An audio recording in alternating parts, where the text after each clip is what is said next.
नमस्कार, आप देख रहे हैं EMS टीवी और मैं हूं आपके साथ कंचन। आइए नजर डालते हैं उत्तराखंड की कुछ खास खबरों पर। धामी सरकार ने वर्ष 2025 तक उत्तराखंड को टीबी मुक्त करने का संकल्प लिया है, जिसे लेकर उत्तराखंड के स्वास्थ्य मंत्री डॉक्टर धन सिंह रावत ने प्रदेश भर में टीबी को लेकर विशेष अभियान चलाने के निर्देश दिए हैं। इस बात को लेकर राष्ट्रीय स्वास्थ्य मिशन यानी NHM की मिशन निदेशक स्वाति भदौरिया ने कहा कि पूर्व में चलाए गए 100 दिनों के टीबी अभियान में उत्तराखंड के चयनित 8 जिलों में लगभग 5.25 लोगों की स्क्रीनिंग हुई थी, जिसमें लगभग 3800 लोग टीबी पॉजिटिव पाए गए थे। साथ ही उन्होंने कहा कि इसी अभियान को आगे बढ़ाते हुए टीबी के मरीजों को पहचानने के लिए टेस्टिंग पर जोर दिया जा रहा है, जिसके साथ सभी जिलों के CMO को गांव-गांव में शिविर लगाने के निर्देश दिए गए हैं। इसमें जो हमारा 100 डे टीबी कैंपेन था, उस समय भी काफ़ी वृहद अभियान चलाया गया था, जिसमें लगभग 5.25 लाख लोगों की केवल उन 8 टारगेटेड डिस्ट्रिक्ट्स में स्क्रीनिंग की गई थी और उसमें से लगभग 3800 लोग हमारे टीबी पॉजिटिव केवल उन 100 दिनों में पाए भी गए थे। तो उसी को आगे बढ़ाते हुए, क्योंकि आइडेंटिफिकेशन हमारा सबसे बड़ा इंपॉर्टेंट स्टेप है अगर हमें टीबी को इराडिकेट करना है, तो उसी के क्रम में यहाँ पे टेस्टिंग पे काफ़ी जोर दिया जा रहा है। और अभी हम लोग के CMOs के साथ भी VC हुई कि उनको गाँव-गाँव में शिविर लगाना है और ज़्यादा से ज़्यादा लोगों को आइडेंटिफाई करना है। इस साल हमारे 29,000 लोग ऑलरेडी आइडेंटिफाई हो चुके हैं और इस पे CMOs भी अपना चरणबद्ध ढंग से कार्य कर रहे हैं। और इस बार हमारे लगभग 2200 नए टीबी मुक्त ग्राम पंचायतें भी घोषित हुई हैं। पिछली साल भी हमारे 1400 ग्राम पंचायतें घोषित हुई थी। तो टीबी में बहुत ही अच्छे ढंग से पूरे स्टेट में काम हो रहा है। उत्तराखंड में क्रिकेट प्रेमियों के लिए एक खुशखबरी है। देवभूमि गोल्ड कप क्रिकेट एसोसिएशन 23 मई से क्रिकेट टूर्नामेंट आयोजित करने जा रहा है। एसोसिएशन का ये 41वां क्रिकेट टूर्नामेंट है, जिसको लेकर बताया गया कि ये क्रिकेट टूर्नामेंट 23 मई से शुरू होकर 8 जून तक चलेगा, जिसमें कई राज्यों की टीमें खेलेंगी। साथ ही क्रिकेट खेलने के मैदानों का भी चयन किया जा चुका है।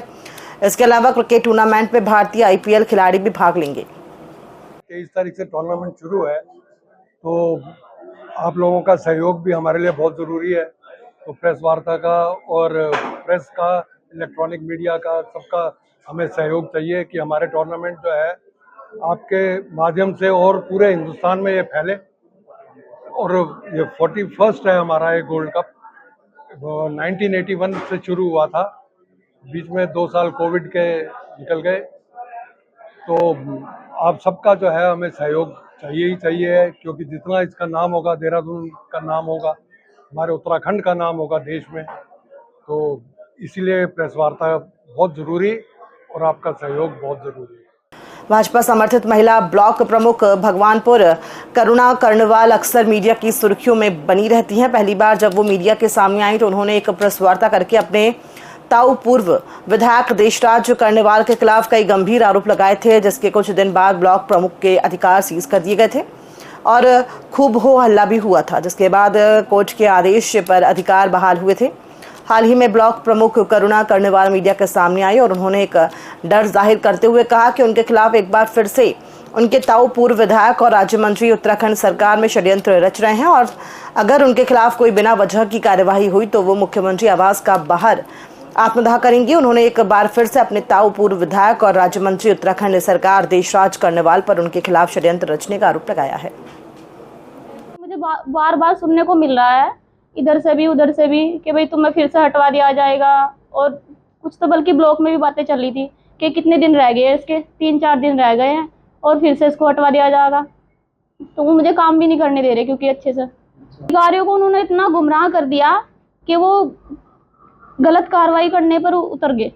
बिल्कुल मैं अपनी सरकार से प्रार्थना करती हूँ कि वो अपनी बेटी का सहयोग करे, क्योंकि अगर वो ही नहीं करेंगे, मेरा सहयोग करेगा तो कौन सहयोग करेगा। अब ना तो कभी मैंने अपनी पार्टी के खिलाफ जाने की कभी सोची, ना मैं कभी सोचूंगी, क्योंकि मेरे पास पार्टी के अलावा और है ही क्या। अगर मैं बनी हूँ, BDC मेंबरों ने भी मुझे बनाया है तो सरकार के माध्यम से ही बनाया है। तो मैं अपनी सरकार से यही उम्मीद करती हूँ कि वो मुझे अच्छे से काम करने दे। BKTC के नवनियुक्त अध्यक्ष हेमंत द्विवेदी और उपाध्यक्ष को ऋषि प्रसाद सती और विजय कपरवान के श्री बद्रीनाथ धाम के बामणी गांव स्थित उर्वशी मंदिर पहुंचने पर स्थानीय ग्रामीणों और श्री कुबेर देवरा एवं ग्राम कल्याण समिति द्वारा भव्य रूप से स्वागत किया गया। बामनी गांव की मातृशक्ति द्वारा पारंपरिक वेशभूषा के साथ भजन कीर्तन के बीच सभी आगंतुकों का स्वागत अभिनंदन किया गया। इस अवसर पर श्री कुबेर देवरा ग्राम कल्याण समिति पांडुकेश्वर द्वारा बीकेटीसी अध्यक्ष को हकूकधारियों के विभिन्न मांगों संबंधी ज्ञापन भी सौंपा गया है। देवरा समिति के सचिव राम नारायण भंडारी ने बताया कि बीकेटीसी अध्यक्ष और उपाध्यक्षों की उपस्थिति में समिति द्वारा सभी पांडुकेश्वर बामणी गांव के ग्रामीणों और तीनों थोकों की ओर से संयुक्त ज्ञापन दिया गया है, जिसमें मांग की गई है कि यथाशीघ्र बद्रीनाथ धाम से जुड़े पांडुकेश्वर के हकूकधारी तीनों थोकों के अमल दस्तूर में वृद्धि की जाए। मेरा क्योंकि पहला दिन आज पहली बार एक आधिकारिक रूप में यहाँ पर आने का हुआ। वैसे तो मैं यहाँ की सारी भौगोलिक परिस्थिति और यहाँ की समस्याएं और यहाँ की बहुत सारी चीज़ों से भली भांति पहले से परिचित हूँ। निश्चित ही मैं एक सरकार के बीच में इस धाम और सरकार और इस क्षेत्र के बीच में एक सेतु के रूप में जो यहाँ पर क्षेत्र की समस्याएं बहुत सारी कुछ मांगी थी, आज उन्होंने उन मांगों को रखा। मैं अपने मंदिर समिति के साथ में जो मंदिर समिति के स्तर के होंगे, जो शासन स्तर के होंगे, उन पर एक बार चर्चा करके देख करके क्या हो सकता है समाधान की ओर जो है उसकी ओर जाएंगे और उसकी समस्याओं का निश्चित रूप से मैं विश्वास के साथ कह सकता हूँ उसको हम समाधान करेंगे। रामनगर में कांग्रेस कार्यालय को लेकर चल रहे विवाद ने अब राजनीतिक तूल पकड़ लिया है। कांग्रेस के पूर्व विधायक रणजीत सिंह रावत ने बड़ा बयान दिया है। उन्होंने आरोप लगाया कि उनके खिलाफ पार्टी के सुपारी किलर द्वारा सुनियोजित साजिश की जा रही है और एक खास नैरेटिव तैयार किया जा रहा है। रणजीत सिंह रावत ने कहा कि बीते दिनों जो घटना हुई उसके बाद कुछ तथाकथित पार्टी के ही कुछ लोग जिन्हें उन्होंने सुपारी किलर कहा, मिलकर उनके खिलाफ माहौल बना रहे हैं। रणजीत सिंह रावत ने कहा कि जो लोग खुद अवैध शराब, जुआ, सट्टा और वसूली में लिप्त हैं वो आज मेरे खिलाफ नैरेटिव सेट कर रहे हैं। रामनगर के लोगों को समझना होगा कि पीपी गैंग और मिंटू चौधरी जैसे गैंग के जननायक लोग कौन हैं और वे कैसे शहर का माहौल बिगाड़ रहे हैं। भवन स्वामी और किराएदार के बीच का विवाद है वो दो ही तरीके से निपट सकता है, आपसी सहमति से या जो है कानूनी प्रक्रिया से, नोटिस दे करके कोर्ट के ऑर्डर से। ये दोनों प्रक्रिया इसमें नहीं अपनाई गई हैं।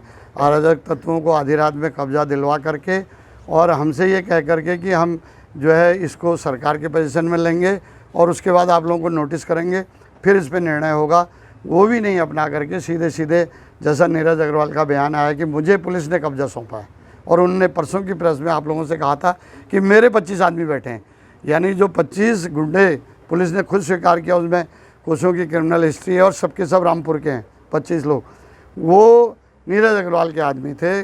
तो यानी उन्होंने कब्जा किया और पुलिस ने उन्हीं को जो है सौंप दिया। धामी सरकार ने एक ऐतिहासिक निर्णय लेते हुए पहली बार राज्य की हज कमेटी में मुस्लिम महिलाओं को प्रतिनिधित्व प्रदान किया है। मुख्यमंत्री पुष्कर सिंह धामी के सुझाव पर 3 महिलाओं को हज कमेटी में शामिल किया गया है, जिससे हज यात्रा से जुड़ी नीतियों और समस्याओं पर मुस्लिम महिलाओं की भी भागीदारी सुनिश्चित हो सके। शासन द्वारा जारी सूचना के अनुसार कोटद्वार नगर निगम की पार्षद रिजवाना परवीन हल्द्वानी की तरन्नुम खान और अल्मोड़ा की शाहिदा सराज को हज कमेटी का सदस्य नामित किया गया है। इन महिलाओं की नियुक्ति महिला सशक्तिकरण के दृष्टिकोण से महत्वपूर्ण मानी जा रही है। मुख्यमंत्री पुष्कर सिंह धामी ने कहा कि हज यात्रा पर जाने वाली मुस्लिम महिलाओं को भी कई प्रकार की समस्याओं का सामना करना पड़ता है। राज्य बनने के बाद पहली बार उन्हें हज कमेटी में प्रतिनिधित्व देकर हमने सुनिश्चित किया है कि वे अपनी समस्याओं और सुझावों को सीधे कमेटी के समक्ष रख सकें। इस विषय पर बात करते हुए महिला सशक्तिकरण बाल विकास मंत्री रेखा आर्य ने कहा कि सरकार के इस फैसले का मैं धन्यवाद करती हूँ। इस फैसले के माध्यम से विचार और निर्णय करने में सक्षम होगी। महिला सशक्तिकरण की दिशा में हमारी धामी सरकार का ऐतिहासिक कदम है। देखिए, मैं माननीय मुख्यमंत्री पुष्कर सिंह धामी जी का बहुत धन्यवाद करूंगी कि उन्होंने प्रदेश की हज कमेटी में 2 महिला प्रतिनिधियों को मौका दिया है, 3 महिला प्रतिनिधियों को जो है इसमें मौका दिया है। निश्चित रूप से ये अपने आप में एक साहसिक फैसला है। निश्चित रूप से महिलाओं के प्रति, महिलाएं हर क्षेत्र में, महिलाएं हर कमेटी में उनका प्रतिनिधित्व हो, महिलाओं की जो धरातल स्तर पर जो चुनौतियां आती हैं वो इस हज कमेटी के माध्यम से वो अपने विचारों को रखना, और महिलाएं जो हज के लिए अथवा व्यवस्थाओं के लिए जिस प्रकार से आने वाले समय में की जानी चाहिए उस पर अपने विचार और निर्णय जो है उसमें दे सकती हैं। मैं समझती हूँ हमारे मुख्यमंत्री जी ने महिलाओं के प्रति जो प्रदेश की प्रतिबद्धता है, जो भारतीय जनता पार्टी की प्रतिबद्धता है, वो उसमें दिखती है। मैं उनका बहुत आभार व्यक्त करती हूँ, बहुत धन्यवाद व्यक्त करती हूँ। खबरों में फिलहाल इतना ही। दीजिए इजाजत, नमस्कार।